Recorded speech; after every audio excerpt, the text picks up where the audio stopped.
This is a mad experience for me, to just clarify. Like, I wasn't into drama growing up. Did you go to college? Went to drama school. I remember going to drama school. Did you go to college first? You go straight to... I went straight to drama school. I did a school musical at 16. That got you into drama school? That got me into the falling in love on stage. I'm joking. I remember becoming hyper fixated on like the watching actors that I really admire talk about the work that they do. So I'm sitting here and I'm like, what the fuck is going on?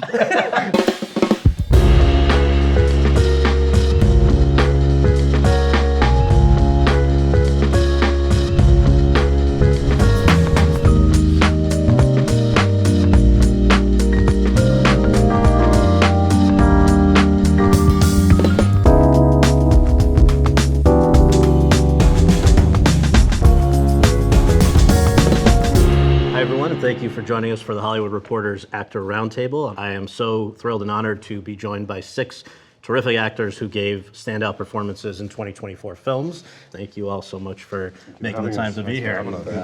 Let's first begin just talking about how these projects came to be. Daniel, you closed. Why do I have to go first? Now we're going to drill you into What are you pulling straws and I didn't even know about it? So after 5 films over 15 years in the Bond universe, you were then, I know, considering what to do next. How did you connect, or I think we should say reconnect? No, you're wrong. I wasn't considering. I had no plan whatsoever. No plan. I was just like waiting. Let's just see. Maybe I'll never work again. Well, it's amazing because there was something that happened, I know, before any of the Bond stuff entered the picture that sort of connected back with Luca Guadagnino and led to Queer. So can you just tell us a little bit about that? Maybe, yeah. I mean, I suppose, there's a movie I did quite a few years ago now called Love is the Devil, which is a movie that Luca is a big fan of. So I am too. Oh, yeah, I love that. I play the reverse role in that movie. That's right. Yeah, everybody gets old to me. But he for years had also wanted to adapt this Burroughs. That's right. Yes, he read it when he was, I think, 17 or 18, and actually I did adapt it. He wrote a script apparently, which we're all very keen to see. Although I don't speak Italian, so I suppose that not going to help. And has been working on it, and then the rights finally came free. And then he approached me, which was, I personally, I would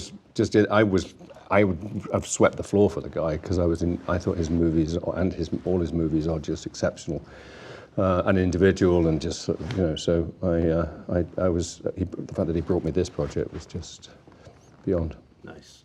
Well, Colman, for this film, you were the idea is you're going to be working with a cast largely comprised of non-professional actors. In fact, I think 85% of them had been at one time incarcerated at Sing Sing, been through the program that you guys are depicting. This is also, though, a movie with pretty much no time, no money. You guys shared it was a profit-sharing arrangement. Just how did this even cross your radar at what was a pretty hectic time for you? It was a hectic time, but you make time for these things that you feel like, oh, this is exactly where I need to give my attention and my heart and make a difference in some way. Honestly, it was presented to me. My director, Greg Quidar, and co-writer, Clint Bentley, they've been volunteer teachers at Sing Sing Prison for like 7 years or so. And they kept saying, if we can just capture what we've learned from this rehabilitation through the arts program, that really helps these men find a way out and find a way to really connect them back to their humanity in some way. Wow, wouldn't it be great to do a film like that? So they've been trying to figure it out for like years. And then Greg said, one day he put the idea in his drawer and then pulled it out a couple years later and he was like, huh. And he wrote a quick treatment for he said he spent an hour on it. At the end, luckily enough, he wrote my name down. He said, Colman Domingo. And then he reached out to me and I said, oh, this sounds interesting. I said, do you have a script? He said, no, we don't have a script at all. I said, okay, all right, so what do you have? They said, well, here's an article that was written in Esquire magazine some years ago about the program.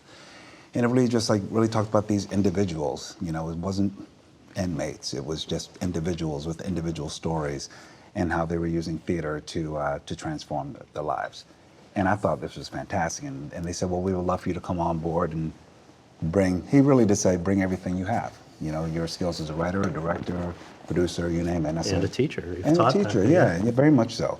And I thought, what a great opportunity. I would love that. And they really didn't mean it. So I brought everything I had because I thought, once I met these guys, I thought this is the way you do it, and this is the way you create it. It's a very sort of community-based film, and even the profit sharing made sense too. It's like, no, everyone must be a part of the profit sharing, and it must be above and below the line to make sure that we're creating this thing together. So that felt good too. Yeah. And I think, I don't know, I really just thought not only the model, but the content and the possibility of what we could create to show these human beings that are on the inside. I love how you, sorry, but Yeah, I love please. how you created that opportunity for them, and so much of that struggle of being locked up or having made a mistake often. It's one moment in one individual's life where they made a mistake and really doesn't define them, but then they're living with the repercussions of that mistake. Yeah. And how you've actually empowered all these people to share some kind of creative yearning and find healing through creativity. And Thank you. it's something that I'm deeply moved by, and I always think about young offenders because I could have very easily been growing up in New York and in Queens. I knew a lot of people that made a lot of mistakes, and were talented in whatever capacity, and artists, and they never had a shot at getting out of that, if it's poverty or whatever. So Blight and whatever it is, what it speaks to about injustice and how this kind of systematic oppressive force is to all incarcerated people. Thank you. Yeah. Thank you. Paul, it's been decades since Ridley Scott, actually a quarter century Yeah. since Ridley Scott made. You weren't even born, were you? I was 4. Well, this is what I was going to say. This is you watched the original as a saw it kid. in theaters. I saw it. Wasn't I allowed. wasn't allowed. No, they wouldn't have let him in. Exactly. So I guess I wonder what the original meant to you, and also he decides he wants to make a sequel. Yeah. Finally gets going on doing that. Apparently sees you in Normal People. Mad. How did it kind of come to you? It came, like many people, my dad showed it to me when I was 13, somewhere 13 to 15, was obsessed with the kind of battle sequences. And then when you revisit it as you get older, you start to see the kind of hero's journey and the emotionality of it. But it was never something that was truly on my radar. And I've kind of openly said this when I was promoting Aftersun and things like that, that's kind of my bread and butter in terms of what I'm drawn to as an actor. But if I was going to make a big film and Sir Ridley Scott comes asking you, I feel like it's one of those big blockbuster style films that gives you an opportunity to find an avenue to act within. Because sometimes, I don't know about you all, that can be difficult in films on a larger scale. But in terms of how it came to me, it was, I met Doug Wick and Lucy Fisher in LA. And that was when I first heard that Gladiator 2 was on the horizon, and I was like, this is sick. And then Ridley Scott very quickly organized a Zoom, which lasted half an hour. He spoke with me for about 10 minutes about the arc of the story, 10 minutes about his dog, and 10 minutes about Gaelic football. And then it was offered to me. Got the job. I got the job. I was good at talking about his dog. But the Irish football was important, right? Because he had to believe that you could be. Throw myself around. Yeah. And then, but then it becomes that thing of I'd known that his entry point to me was something like Normal People, and then you start to analyze what you think is required, or what the director wants from you, and also what you want to do. And I was like, I can go and try and look at the first film and see what Russell did so excellently, but also, to me at that point, that would have felt like a mistake, because that's not my lane. That's not what I'm hoping that I'm carving out. So you kind of, a couple of sleepless nights, we were starting to think, what is my entry point into it? And if Ridley's entry point to me was something like Normal People and Aftersun and All of Us Strangers, I was keen to, where possible, draw a performance style from those films and try and bring it to something bigger. Because I think ultimately when the dust settles on every film that you do, regardless of how it's received, you want to stand behind it proudly and go, what I set out to do is what I did, and the rest you just throw to the wind. But that was my entry point to it, and that's what I hope I achieved with it. Yeah, that's great. Peter, you were very busy with a terrific TV series, Presumed Innocent, and this opportunity comes about to make September 5th, but this is a filmmaker, Tim Feldbaum, who he'd made 2 movies prior. They were not high-profile projects. They were nothing like September 5th. They were dystopian movies. Yeah, right? So just how does Tim Feldbaum convince Peter Sarsgaard to be in his first real international project? Well, believe it or not, it all started like I was at a concert, and Sean Penn, who was on my first movie I ever did, Dead Man Walking, was there, and I've stayed in contact with him through the years. He's someone I really admire. And we hung out for most of the evening, and then at the very end he said, "There's something coming your way, by the way." I went, "Oh, great." And he produced this movie. And so when I met Tim, to be fair, I was already like, Sean likes this guy, right? So you're trying to find out what it is. And then he started talking about all this documentary footage, and I saw Jim McKay, this sports announcer, who has more, what does he have? He has a real morality, and he's able to deliver this terrible news in the show without making it about his emotion. It's almost like he's just the filter that is bringing forth the information. And I thought that type of person, that type of sincerity, these guys are all quite innocent in this situation, had really been lost. And we have like celebrity anchors now. And I just started thinking that this was a really interesting idea to go back to this moment, the first time that a live camera ever covered a crisis situation. They're asking themselves these questions that are so basic, like what do we do if somebody gets shot on live TV? And the thing that convinced me with Tim was, I thought, well, what's necessary to make this is the truth. Like, we can't make anything hyperbolic. We have to have it be totally fixed in the truth, because the story is about trying to capture the true story. That's what the characters are up to. And if you can act as well as Jim McKay, or not as well as he's acting, if you can be that authentic, then it will cut. If we can't be, then it won't. So I liked the acting challenge as a group. I love that idea of every person put one hand in and lift together. Absolutely.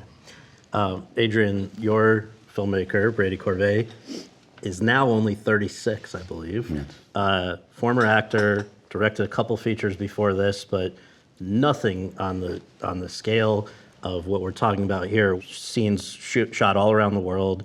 He elects to shoot it in VistaVision, which hasn't really been done in decades. In '61 or something, in an American film. Right. Yeah. Wow. And then to take such a big swing that, all right, we're going to go whatever length this needs to be, and we'll have an intermission, which also doesn't really happen anymore. All of this. So, I mean, the first question is, how did he get anyone to put up the money for this? But also, how does he present it to you in a way that makes you say, I want to be a part of this? First of all, it's remarkable storytelling. I mean, this script is incredibly, the breadth of the material within it is very palpable on the page. The nuances of the writing and the characters and all the characters. I mean, there's a real richness to the storytelling.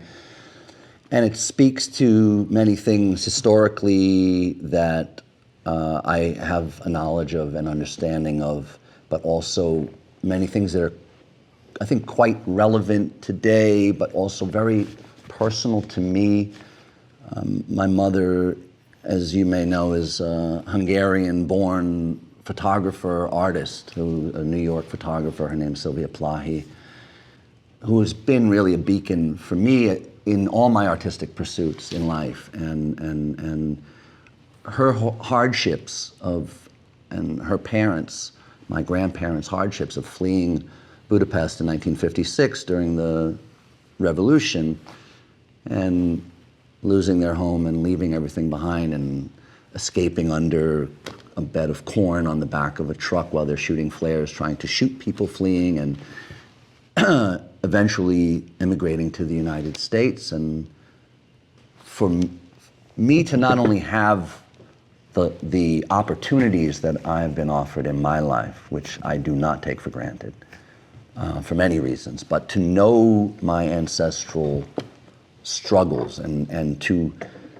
have this intimate connection to a very, and they're obviously not related to the character and his personal struggles, which are enormous in the storytelling of the film, but I do feel very fortunate to be able to represent that immigrant experience and the disconnect of the dream of fleeing hardship abroad and coming to America, especially imagine coming in the 50s where information was very different, and the real oppression and real horrors of fleeing a Nazi occupation, but then this kind of disconnect from the harsh realities of the American dream, aside from being presented with a remarkable role, one that we all know is very infrequent, no matter what we've been afforded. We are all on a quest to find something of meaning that leaves behind something of meaning, and that's also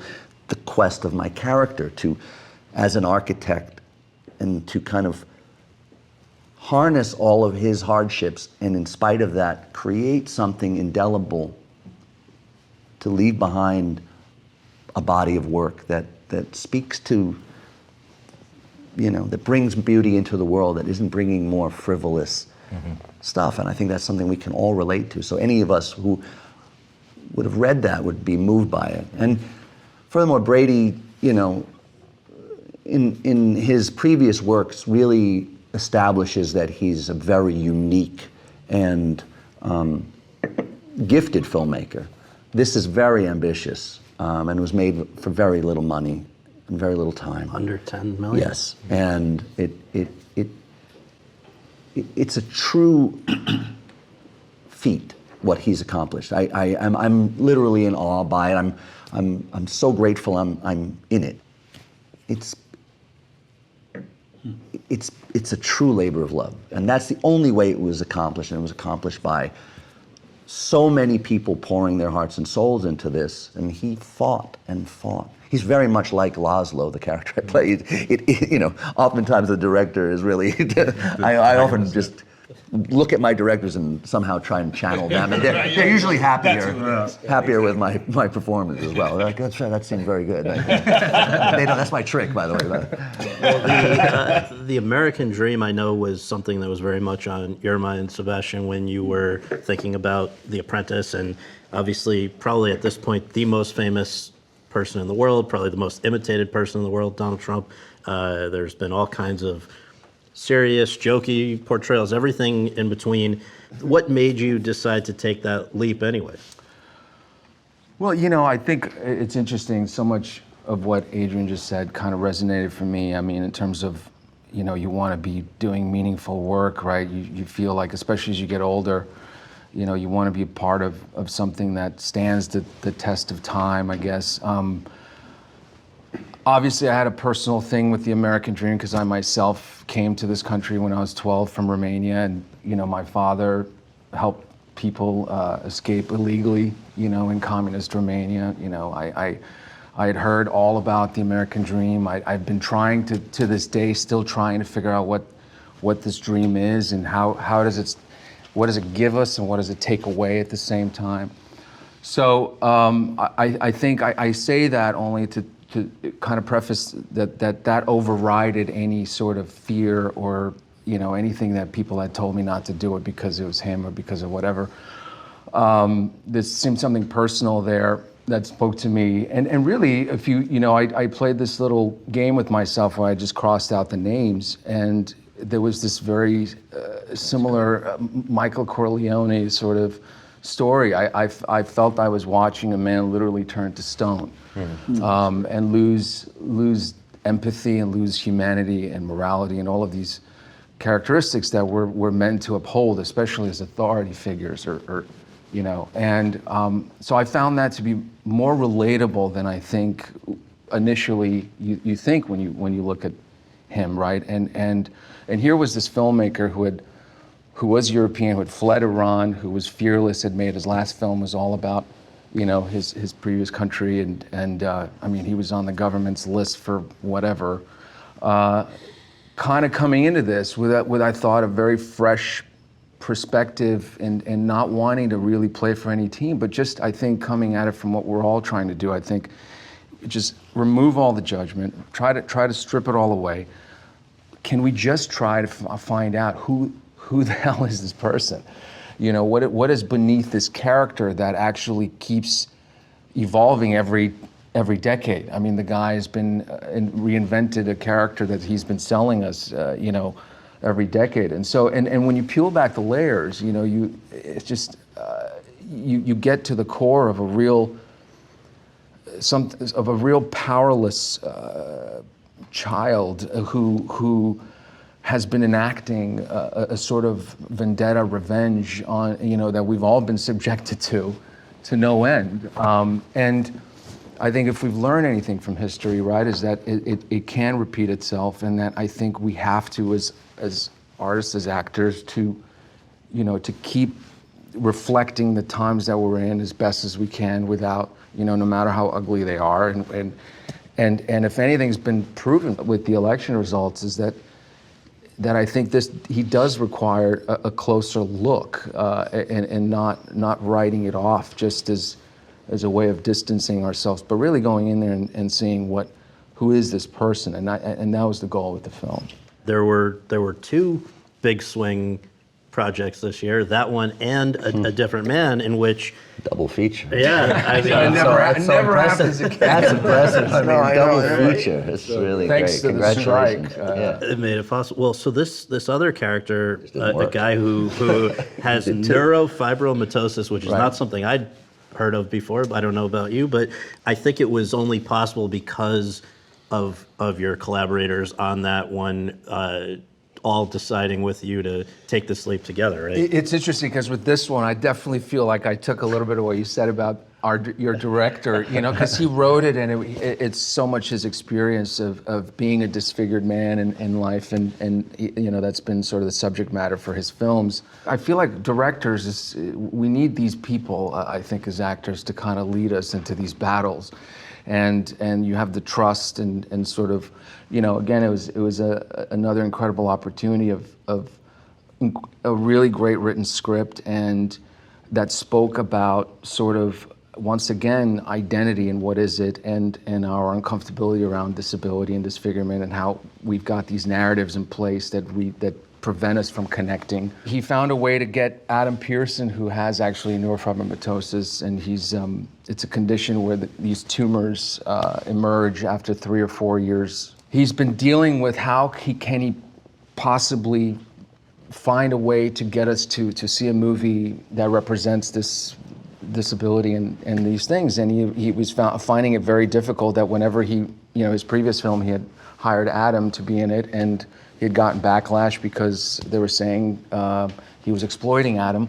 So the movie didn't get seen, and then if he was casting an able-bodied actor to play a disabled, then he's not really representing, and then nothing happens. And so he found this way of this movie sort of doing both. Who or at what point you felt most in danger of failing on one of these 2024 projects? If there was a scene, an aspect of a performance.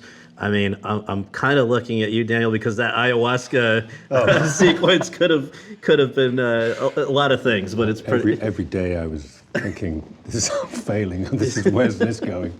I mean, I don't want to tell you. There's not one day or one scene. It's like it's from the moment I get there in the morning to the moment I leave in the end of the day. It's like, what the fuck?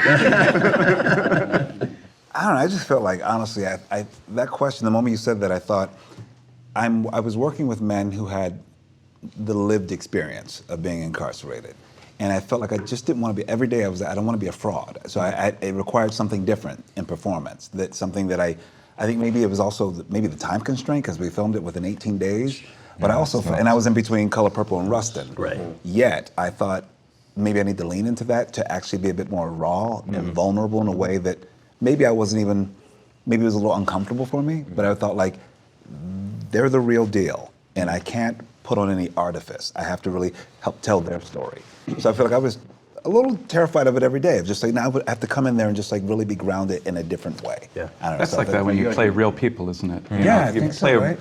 a real person, even if somebody, even mean, if you play Nixon or somebody like that, you're fucked, you know, right? But like, that requires a different level of thing. When you play like a Rune Ulrich, nobody cares. You can actually just take whatever you want from the person. To succeed at what you did is like, that's a whole other level of thing. Did you feel that way? I was having panic attacks every night. I know. My LDL levels, because I'm a hypochondriac. I get my blood taken every January or whatever. Had gone up because What's LDL? It's your the cholesterol high level of Same thing. cholesterol. Yeah, Wrong because I was cholesterol. also the Crestor. yeah. But, Similar. Neither is good for you. No, but I'm really curious about your experience And that's because because of stress. Is that stress? stress and Coca-Cola. I was drinking like Oh, Coca-Cola. okay. and, That's and right, of course. And and also because of the weight you put on and things and all of that. No, you ate a lot of ramen. I had ramen because It made you bloated. the thing. I thought that was very interesting. Because of salt. Yeah, I was like, that's. I Because just guessed because there was not enough time to gain weight, and the prosthetics test really failed badly, and there was this big Trump, yeah, and It's always a great day. I was like, we're fucked, and not only that, but the director 2 weeks out goes, Ali, he was like, yeah, I originally I was going to cast a woman to play Trump, and I'm looking at him like, that's reassuring. why are you fucking telling me this 2 weeks before I'm going to die? also I assume it wasn't a big budget, right? No, it was So you haven't got much impossible time. to even get the budget for like Proper. 2-3 years or whatever, and finally we were able to get it, and we were able to do it at the end of towards the end of the strike. I guess I don't know how you guys are, but I don't want to feel like I'm conscious of the experience when it's happening. You're having to, kind of watch, or at least I had to in this, watch these mannerisms and these degrees because of everyone's perception walking into it and the baggage that the audience has brought to it, No, you did all of that super well, in terms of suggesting him, having your being faithful to yourself. I mean, I played Robert Kennedy, for example, and I found that it didn't, that I still was dealing with people constantly and their reactions that had nothing to do with what my intentions were. A lot of you guys have played recognizable, real people. What is the difference between an impersonation and a performance? You got to find their soul. Yeah. I think you got to go deeper, and it's less about, it's about using these attributes. Yeah, like when I played Bayard Rustin, it was like he had, teeth knocked out and an accent and a wig, I had a wig and all, it was all these things, and I was like, okay, I can't let that be the performance. I have to find, it could walk on stage and do its job for me. Everybody could. He totally could have. Plastic bags. I know it is. Exactly, but you have to be, you're required to just like find their soul, and for me, that was the most important thing more than anything. But sometimes those things help, right? It's like the pursuit of the soul, and then also when you The get physical into helps, all these other things, all those right? things. It's like inside out or outside in. That approach. It's not very rewarding either as a process, and it can work. To a certain extent, you have a responsibility. You have a responsibility to yourself and to everyone, the audience, to represent a physicality and a something that's familiar. With real people, you have targets, like where you're aiming, but it might not. It's just. Well, you guys anchored each other in the movie. I mean, I thought that's what really made it work. Was you and Jeremy? Yeah, they did, absolutely. You fed back to the other person. Yes, this is who we are. I tell you, the thing I loved about what you did too, it's like, it was, when I watched it, I thought, oh, he's taken away any judgment. And you really just like looked at his full humanity. His need was so and his need, his want, his desires. And I thought that was like exceptional, because you know what I mean? Because I'm like, he's so out there in the world and everyone has an opinion about him, but you're like, no, I'm gonna do the soul work. No, thank you. Yeah, I think it's always. I always think of the great Larry Moss. Like The Intent to Live was a big book for me growing up. This whole thing about everyone has this big emotional need. Was it to be loved? Is it to be heard? Is it for approval? I mean, everything for Trump, from my perspective, was power. I mean, I want to be the most powerful person in the world. each one of you have done great stuff on stage, and I wonder, is there something about your experience in the theater that helps make you a better screen actor as well? I think so. Yeah, I think somebody said to me that film is a director's medium broadly. Like they have the canvas and you're the paint. I think that's like a generalization, but I think acting on stage is very much a writer and an actor's medium. It's like once previews are over, that's your stage. It's where you go and play. And more broadly, something like Streetcar has obviously a very like famous performance history with it, as does something like Gladiator 2 in terms of what you're stepping into. And it was the same thing for me when I was on stage. Once I've been cast in Streetcar, I was like, I can never go back and look at this film before until the dust has settled on it all. And I think being on stage gives you the full license to like you're acting in a wide shot the whole time. There's no hiding. There's no go again. And on a Ridley set, a lot of that time feels theatrical because it's not wide shot, tight coverage, medium shot. It's all happening in one go. So each go round on a scene is essentially like a rehearsal on stage. Massive resets. No, you kind of spend a huge amount of time waiting for the setup, Right. and then once the setup is happening, it's like blink Is that and because it's done. what does he have, like a zillion cameras going at once? It depends. So say, for example, in like the scenes in the cell, Yeah. he would get as many cameras in there as possible. So his max was maybe he'd get to 5, trying to cram a 6th one in the door. Whereas when you're shooting the battle scenes, it's 12. But you're kind of 12 cameras easy. Camera operators worse dressed than up in this. costume. Yeah, exactly. 12. Like they're dressed up with like their dignities on the floor. They're dressed up as little like Roman soldiers. But it does feel like when you're doing that, you That's amazing. lose time with the amount of takes that you're going to do because the coverage is there, but you also gain a sense of freedom because you don't have to like continuity goes out the window because that's it right. like they have it's some gonna cut live point that exactly. they can make work. I love it when continuity goes out the window. Oh, I love continuity. I love when do too. continuity goes out the window. Yeah, absolutely. I'm pretty like OCD about things. Like you tell me once where something should go, and as long as it's not like jarring, it's gonna be there. But Oh my God, my wife was cutting a film of hers, and this actor kept picking up the phone with different hands. And I was like, who picks up the phone with their other hand? You have your phone hand. Yeah, exactly. But also, don't you think it's like because you're a stage actor, like the one thing I always know is that, oh no, I'll hit the mark and I'll always prick this up in here and on that word because it helps me to actually be free. I need to know I have some architecture, so I feel like that repetitive nature. I love that. Me. But also, I feel like I try to switch it shake that around in now. town. I switch it You around do? now. I God tried bless it, you. yeah, because I'm trying.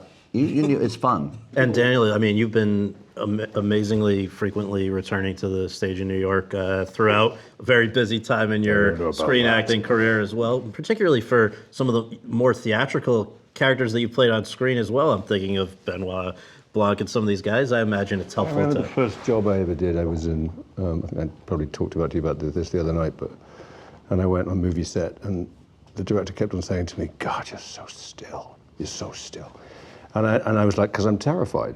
I mean, and on stage, I was, because I'd been doing that for so long. There was just the freedom to be, and it was like. I didn't go into film knowing how to do that. That I had to learn over, and I'm still learning to this day, how to be as free as I can be on stage.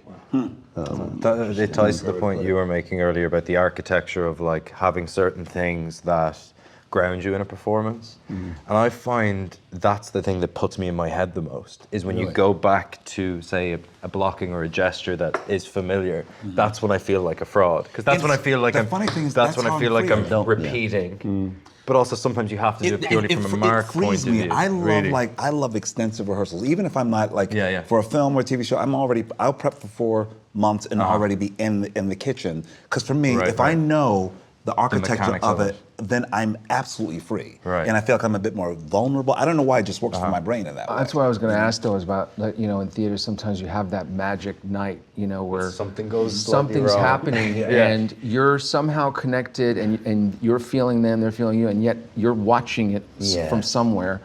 And then the next, you go home and then can't you're like, repeat it. how's that going to do it? You have to be a man. If you try and repeat it, It's Yeah, over. It's yeah. never gonna And the happen next again night, like that. that's what I always remember, trying to like find this thing and you can't. It's but like that's not. No, I we mean, that's can't set less ourselves up for interesting. that, You know, right. it's like it just doesn't happen. It has to kind of come to you in some sort of kind of revelation. Because it has to do with the audience sometimes too. It's not just about it's, you. it's very much is what I realize is this the audience defines the Doing it tone of together.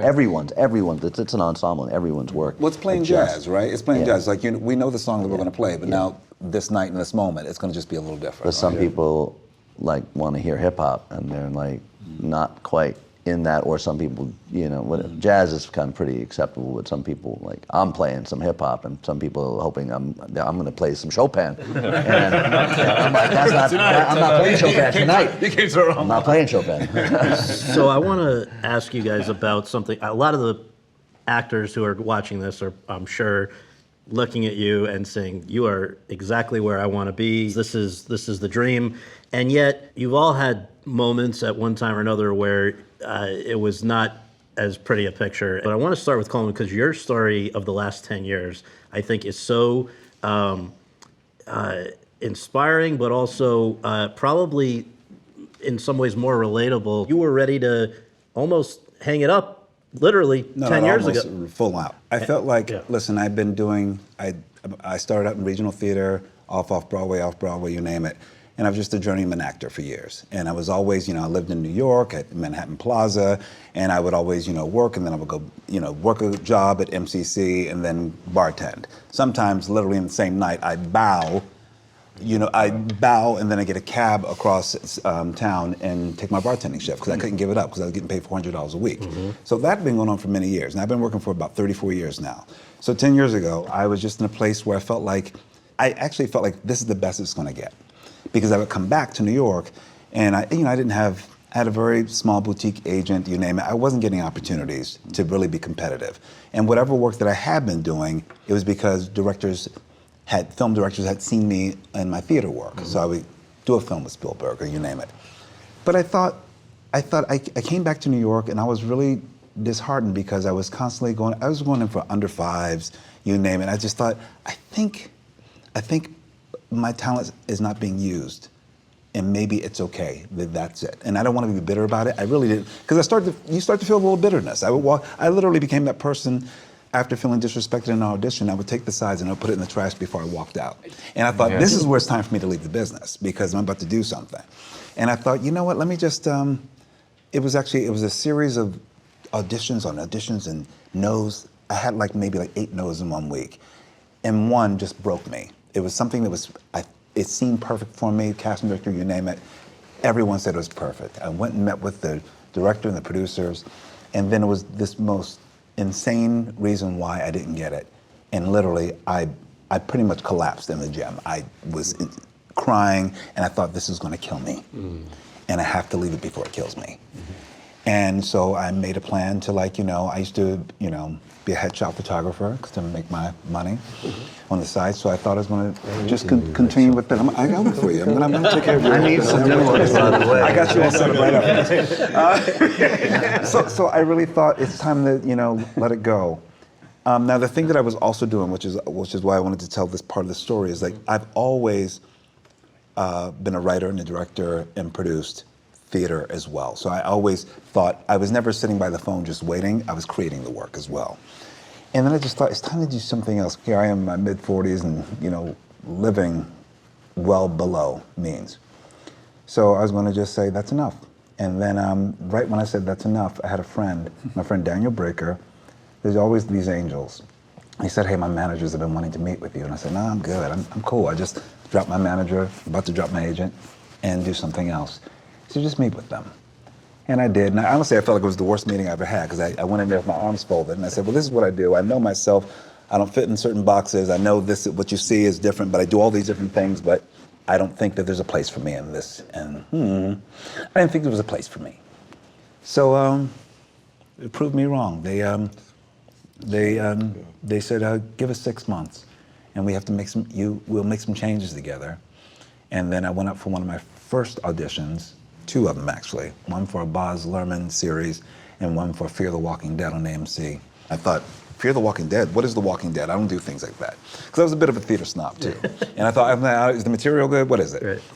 And then they sent me this monologue that felt like like I was doing Richard. And I thought, this is beautiful. And I think television was starting to change, and I felt like there was a place for me. And I booked both jobs, actually, which was odd to me because I hadn't been booking anything. And that was off of self-tapes. And that gave me a new footing back in the industry, believing that I had something to give. I just felt, I mean, it was really a time, and I tell this to anyone who's watching, it's like, you know, honestly, I wanted to do it as long as it made sense and it felt like I was useful. I want to be useful in this practice of being an artist. And I felt like if they weren't buying it, I could do something else. My skills were good for something else. So I always say that too. Like, it's okay. You don't have to knock your head up against that wall. You can actually do something else that brings you joy. And I just wanted a life of love. And I think what we do, especially being with these men who I admire so greatly, what we do at our best is we're in service. This is a service job. And I want it to be in service to this work and whatever I make and how I make it. So I'm glad I stuck around. I am too. That's amazing. Yeah. Adrien, you, again, 22 years ago as a young man, went through this for the first time with The Pianist, and at 29 became the youngest ever person, still the youngest ever, to win the Best Actor Oscar. What do you wish... Now I'm an old man. I've lived a pretty similar path that Colman has, and I just let him tell his story. But What do you know now, though? In all seriousness, what do you know now that you wish you knew then? ooh, that's a lovely question. No one's ever asked that. I don't wish I knew, because you can't. You only learn things through experience. Listen. You wouldn't listen. My younger self just wouldn't exactly. listen. You wouldn't listen. That's true. No, it's absolutely true. You do not listen until you fail, or until it really hurts, and then you go, ooh, you know, now you think you understand it. You still don't always listen. It has to really... For a shift to occur, there has to be enlightenment. Enlightenment comes through, oftentimes through suffering or through hardships, a clarity of vision that's come through, you know, it is a normal path, and I'm incredibly grateful. I've had a very blessed life and career, but it's never easy. There's always obstacles for every person here, and it's the personal obstacles, the career obstacles. There's, you know, what we all gravitate towards and hope for is meaningful experiences and leaving behind something. The beauty of film is its permanence. The pressure is to not blow it in those opportunities that you do have, because you have that responsibility to your own whole life's work, and to, even if the film doesn't live up to your expectations, you must live up to your own expectations, whether you're getting the kind of direction that you had hoped, whether you ate something and your stomach is in knots, whether your girlfriend broke up with you, whether that all has to go out of the window, and you have to be there and represent the person that you are, that in those moments, and that's the journey. The thing to know is there are many chapters, right? There are just many chapters, and to be at this table, both physically and metaphorically, is a triumph. And there are wonderful, positive career bonuses from accolades. But I think at the end of the day, everybody at this table will probably tell you that it's that experience of getting it and making it and enduring it and feeling great about the accomplishment of leaving that work. Is the beauty, is the joy. I've been acting professionally for 17 years. Before that, to a lot of people, I was an overnight success. But I'd be kicking around and getting jumped on the way to the theater, taking the train in junior high school, and just paying dues. And it was a remarkable thing, but it was kind of jarring. And you know, I'm happy that we're here. I think, you know, the rest is just We'll all be what it gravy. is. It's all gravy, exactly. It is all gravy. This is a mad experience for me, to just clarify. Like I'm 28 why years are of you age. Why? No, it is. But like when I was in drama school, you look at all this. Like because I got into acting like later than. Like wasn't into drama growing up. Did you go to college? Went to drama school. I remember going to drama school. Did you go to college first? You go straight to... I went straight to drama school. I did a school musical at 16. That got you into drama school? That got me into the falling in love on stage. That got me into, but it was like I remember becoming hyper fixated on the watching actors that I really admire talk about the work that they do. So I'm sitting here and I'm like, what the fuck is going on? But there is this kind of like what you're talking about. I feel this strange thing that happens at this time of the year. Like I did it very briefly with After Sun. And it is this thing that just rises, or for me anyway, this latent imposter syndrome, because I feel much safer. Oh, it doesn't go away. On set. Do you know that feeling of making it? It's like making the work on set is so much harder in that it's like the labor of making a film, and it's a first world problem. But then the kind of personal focus that happens when you're promoting a film, because you're not just promoting it for yourself, you're promoting it for Brady, you're promoting it for everybody else that comes with it, and you become this spokesperson for the thing that you love, but you're trying to articulate everything so clearly, and there's just a latent pressure, I think, that comes. And Daniel with says that. it doesn't go away? It doesn't go away, yeah. No, I mean, I think I walk on set, someone's going to go, bluff.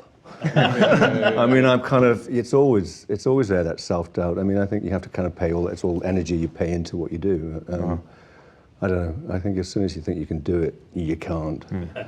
What have you noticed about the way people interact with you in the aftermath of these 2024 performances? Paul, I think maybe people didn't realize that you were quite such a tough guy before. Tough guy. We had a premiere in Dublin, and we were walking past the pub, and there was just these like Irish lads. For the first time ever, they're like, "Go on the Glad," just walk. Like it's because I think it's a departure from what I've done before, but I think it's probably the first film that I've made with it. Like, it's one for the boys. You know? Yeah. I've always been good with moms. Okay.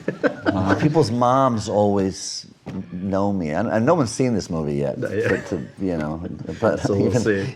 Most people in the industry haven't seen this movie yet, but I hope they see it. But no, it's funny. It's like people's moms are like, people will say, "My mom really likes you." Oh my, isn't that the wildest thing? Yeah, my mom. Yeah, it's always my mom. My mom loves you. My joke is like, so and you actually, don't? So you don't, right? Okay. I did play a weird kind of serial killer character when I was very young, my early 20s, and that was the one role that all my girlfriends of that time's mother had seen, which I don't think that they liked. Sebastian, post playing Trump, or how do people?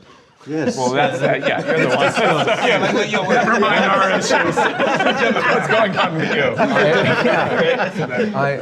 Who's the demographic? Right. No, I Most mean, people like you. I mean, I haven't, like, the most I ever get is New York. You walk around and people, but weirdly, so far nothing insane has happened. Although When you were shooting? You were shooting we in did Toronto? it in Toronto, yeah. didn't get I mean, any- I went with Ali into the Trump Tower. Dressed as Trump? No, I did. It's got Yeah, to I do was with like, these. that could have been. Yeah. I didn't want to go in there because I knew, like, he didn't believe it at the time. He still thought we could shoot in Trump Tower, and I was like, you're out of your mind. But and I remember somebody just kind of looking and going, is that the Marvel guy? And I was like, I'm out. No, but weirdly, I still get, bizarrely, the Daisy movie with from the Fresh. cannibalism of it all. Somehow people still come up with, and women also with the cannibal thing, and I just don't understand it. Colman, any? Well, I still get, especially from playing Mr. in The Color Purple, I get a lot of older black women. But it's weird because Mr's not the greatest character. No. He's not a lovely person. He's an abuser. But I get women, in the airports going like, "Ooh, Mr." They're like, wait, what? Oh, wait, he wasn't like, he was a villain. That's all right. Right. That's But all right. they're like, it's all good. It's all good. Let me get a picture with Mr. Charm. Yeah, right. Daniel, has your fan base expanded since doing Queer? No one's seen it yet. We'll see. I'll take what I can get. Peter? I mean, I always feel kind of protective over people that I've played, and I had this experience from Presumed Innocent this year where I'd be walking down the street and people walk by and they go, I hated you. And I actually really, really have a problem with it because I'm like, maybe the reason you hated me had to do with like the way it was shot or the music, but I played someone who was a decent man, and because there's this part in the plot where you thought I was the killer. Are you explaining it to people like that? No, I'm thinking in my head. It makes me. Wait a minute. No, you actually like. No, I'm a good guy. No, but I feel like this with the guy. Do you know what I mean? I'm like, you're talking to me, but he's right here. Tommy Molt. Don't tell him he's a creep. The guy lives with his cat. He's fucking alone. Pick on someone else. Which living actor who you've not worked with before would you most like to work with? Adrien Brody. Robert De Niro. Michelle Williams. Adrien Brody. Hey, brother. All of you guys. That can happen. Oh, you guys. Yeah, exactly. You, and you. Maybe Kate Blanchett. Yeah. Guys, this is so hard. You got to say my name, Peter. Should we just go around and it comes fine? I'm going to say this is true. This is going to sound schmaltzy, but I've never acted with my wife in a movie. Oh, wow. Yeah. I would, because we did a film together. Wow. When we first met, I got her a part in this movie that I was doing, and she played, did one scene where we made love. Okay, but then the whole film was actually out of focus. We shot it for 9 weeks. The whole film was gone. What? Yes, it's a real movie, Lodge Kerrigan movie. And that was our one experience of being on camera together. The lost And it was film. just like a love scene, and I would like to act with her on that. All right, we're going back the other way. Final question. What would you be doing today if you had not become an actor? I really like being around young people and teaching and stuff. I think something like that. Sebastian? I don't know. I really don't know. I think all the demons would eventually win out. I'm not sure, to be honest. Yeah, something with young people would be great because I think that's always going to humble you. Nice. Daniel? Serving cocktails on the QE2. There you go. There you go. I think, oddly enough, I got accepted to Johnson & Wales College, and I thought I wanted to be a chef. Oh, wow. And I still cook as an amateur, but I love, When are we coming I love around? food. I love food. I love cooking. That's and great. discovering. Nice. Paul? Something that would enable me to play Gaelic football. Probably teaching or something. Right.